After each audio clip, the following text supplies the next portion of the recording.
ನಿಮ್ಮ ಮಾತು ಇದ್ದಾಗೆ ಮಾತಾಡಿ ಟುಮಾರೋ ಮಾರ್ನಿಂಗ್. ಆಮೇಲೆ ನಾನು ರಿಪ್ಲೈ ಮಾಡ್ತೀನಿ. ಸಿಎಂ ರಿಪ್ಲೈ ಮಾಡಾದ್ಮೇಲೆ ಮಾಡ್ತೀನಿ. ಯಾಕೆಂದ್ರೆ ನಾನು ಕೆಲವು ಮುತ್ತು ರತ್ನಗಳೆಲ್ಲ ಮಾತುಗಳು ಬಂದಿದೆ, ಅವಕ್ಕೆಲ್ಲ ಉತ್ತರ ಕೊಡ್ಲೇಬೇಕಲ್ಲ. ಅವಕ್ಕೆಲ್ಲ ನಾನು ರಿಪ್ಲೈ ಕೊಡಲಿಲ್ಲ ಅಂದ್ರೆ ಬಹಳ ತಪ್ಪಾಗ್ತದಲ್ಲ. ಅಸೆಂಬ್ಲಿಯಲ್ಲಿ ಏನಾಯ್ತು, ವಿಧಾನಸೌಧದಲ್ಲಿ ಏನಾಯ್ತು, ಎಲ್ಲೆಲ್ಲಿ ಏನಾಯ್ತು ಎಲ್ಲ ಕಡೆ ಹೇಳಲೇಬೇಕಲ್ಲ ನಾನು. ಈಗ ಅಪೋಸಿಷನ್ ಲೀಡರ್ ಏನ್ ಹೇಳಿದ್ದಾರೆ, ಅವ್ರೇನ್ ಹೇಳಿದ್ದಾರೆ, ನೀವು ಹೇಳೋದಕ್ಕೆಲ್ಲ ಉತ್ತರ ನಿಮ್ದು ನಾನು ಕಿವಿ ಕೊಟ್ಟು ಕೇಳ್ತೀನಿ. ದಯವಿಟ್ಟು ಕ್ಷಮಿಸಿ ಅಧ್ಯಕ್ಷರೇ, ನಾನು ಕ್ವಶನ್ಸ್ ಬೇರೆಯವ್ರು ಕೊಟ್ಟಿದ್ದೀನಿ, ವಾಪಸ್ ಬೆಳಗ್ಗೆ ಬರ್ತೀನಿ.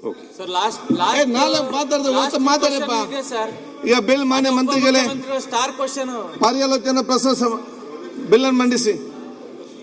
ಅಧ್ಯಕ್ಷರೇ, 2026ನೇ ಸಾಲಿನ ಕರ್ನಾಟಕ ರಾಜ್ಯ ಸಿವಿಲ್ ಸೇವೆಗಳು ಶಿಕ್ಷಕರ ವರ್ಗಾವಣೆ ನಿಯಂತ್ರಣ ತಿದ್ದುಪಡಿ ವಿಧೇಯಕವನ್ನು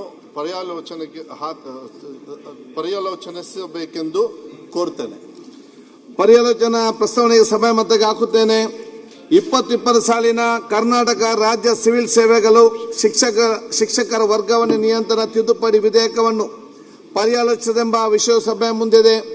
ಪ್ರಸ್ತಾವದ ಪರವಾಗಿರು ಹೌದು ಎಂದು ಸೂಚಿಸಬೇಕು, ಪ್ರಸ್ತಾವದ ವಿರೋಧವಾಗಿರುವಿಲ್ಲ ಎಂದು ಸೂಚಿಸಬೇಕು. ಪ್ರಸ್ತಾವವು ಹೌದನ್ನು ಪರವಾಗಿದೆ ಎಂದು ಭಾವಿಸುತ್ತೇನೆ.